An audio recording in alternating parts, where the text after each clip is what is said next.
शुरू करते दोस्तों हमारी आज की न्यूज सीरीज। आज की सीरीज में आप देखोगे कि कैसे चाइना के होश उड़ा दिए भारत ने दुनिया भर के वज्र टैंक्स डिप्लॉय कर दिए हैं। आखिर क्या वजह थी हम जानेंगे आगे इस वीडियो में। साथ ही में अब तो 307 जीएस इंडियन आर्मी प्रोक्योर करने जा रही है 2025 तक, जिसने चीन की और ज्यादा टेंशन बढ़ा दी है।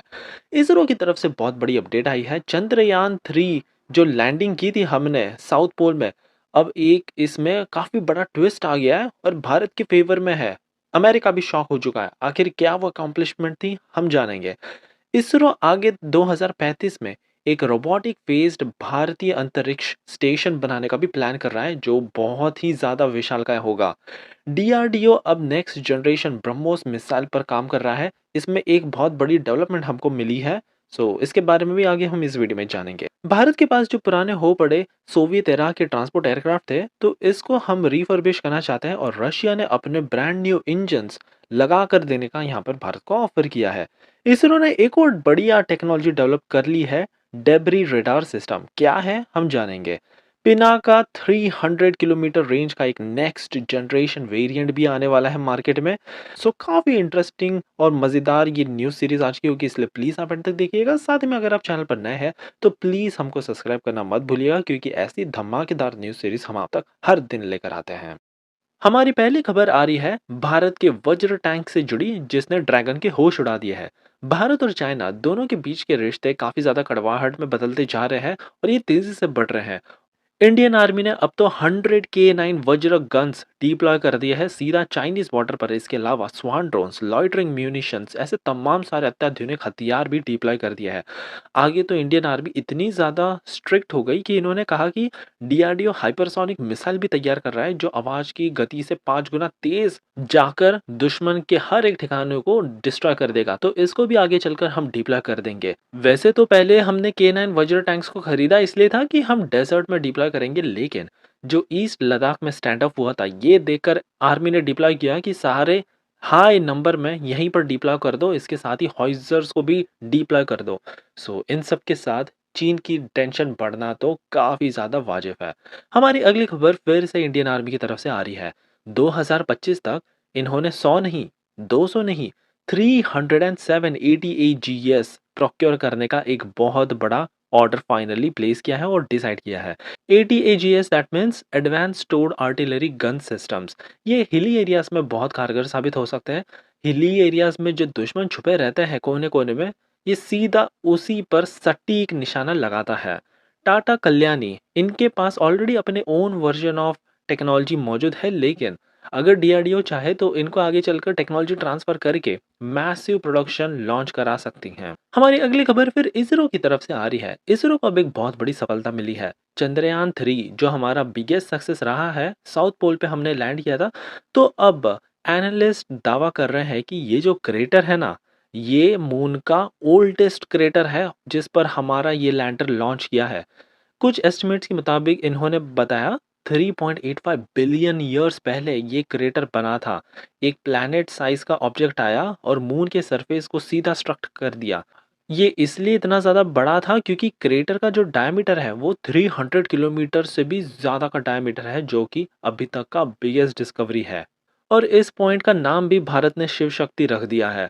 सबसे बड़ी खुशखबरी की बात इसरो के लिए आगे चलकर ये होगी कि अगर हमने एक्सट्रैक्शन और फिर भारत में फिर से ये सैंपल्स को टेस्ट करने की कैपेबिलिटी डेवलप कर दी, तो हम मून के ओल्डेस्ट पार्ट को रिसर्च कर सकते हैं इजीली।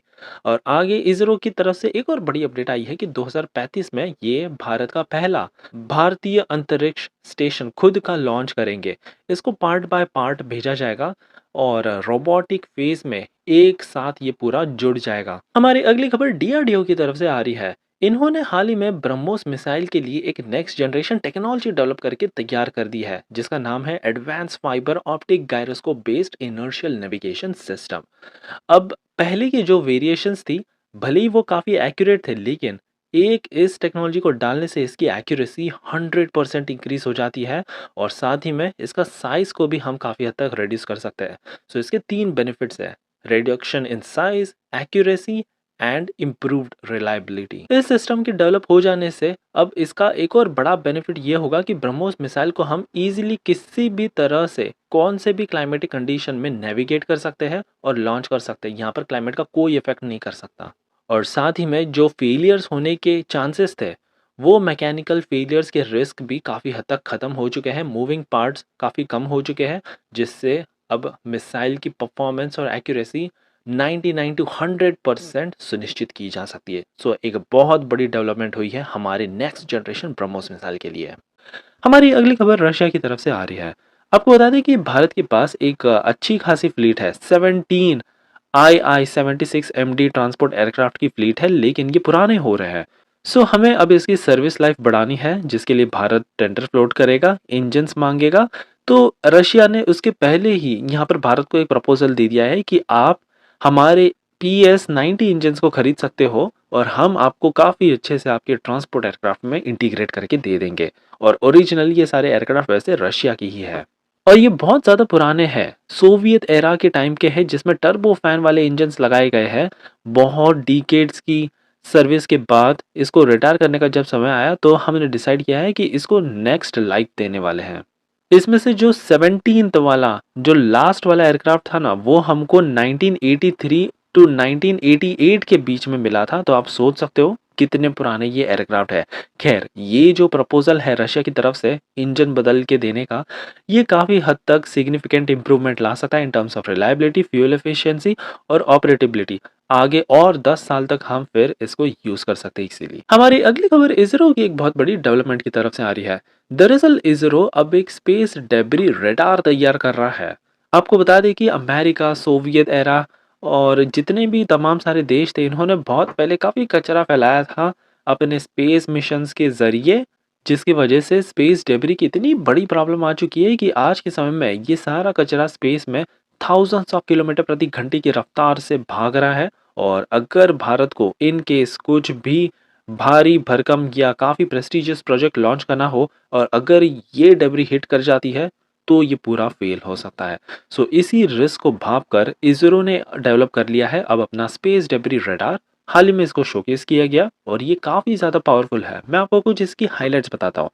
सबसे पहले तो ये एक बार में 50 ऑब्जेक्ट्स को साइमल्टेनियसली ट्रैक कर सकता है और पहले ही ये हमारे फ्यूचर एयरक्राफ्ट को बता देगा कि आपको थोड़ा सा टिल्ट करना है to avoid this space debris. इसके अलावा यहाँ पर frequency band, signal processing, antenna size, तमाम सारी चीज़ों पर इम्प्रूवमेंट लाया गया है। ये इतने ज़्यादा दमदार है कि ये radars as small as 10 centimetre के डेब्री को भी ट्रैक कर सकते हैं, जो कि बहुत ही ज़्यादा हाई है और वो भी 2000 किलोमीटर दूर डिस्टेंस पे। खैर, इसकी मैक्सिमम रेंज तो वैसे 8000 किलोमीटर की है। सो ये काफ़ी ज़्यादा रेवोल्यूशनरी टेक्नोलॉजी इसरो ने फाइनली डेवलप करके दे दी है। हमारी अगली खबर भारत की तरफ से आ रही है। यूक्रेन रशिया वॉर से सीख लेते हुए भारत ने डिसाइड किया है कि हमारे पास जो पिनाका रॉकेट लॉन्च सिस्टम है तो काफ़ी अच्छा, लेकिन इसकी रेंज कम है। सो इसीलिए अब हम एक नया Pinaka missile next generation system तैयार कर रहे हैं, जिसकी रेंज होगी 300 किलोमीटर्स की। पिनाका की सबसे खूबी यही है कि इसको डिज़ाइन और बनाया ही इसलिए गया है कि ये सीधा जाकर दुश्मन के स्ट्रेटेजिक जो वैल्यूएबल एसेट्स हैं, जैसे कि रडार और इनके कई तमाम बहुत ही ज़्यादा क्रूशियल थिंग्स, सीधा इसको ही डिस्ट्रॉय कर दे एक ही बार में, एक झटके में। तो इसका नेक्स्ट वेरिएंट तो और भी खतरनाक होने वाला है। सो ये थी हमारी आज की न्यूज़ सीरीज। आई होप कि आपको आज की ये सीरीज पसंद आई हो और अगर हाँ, तो प्लीज़ हमको एक लाइक करना मत भूलिएगा, आपका ऐसा ही कमाल का सपोर्ट दिखाने के लिए।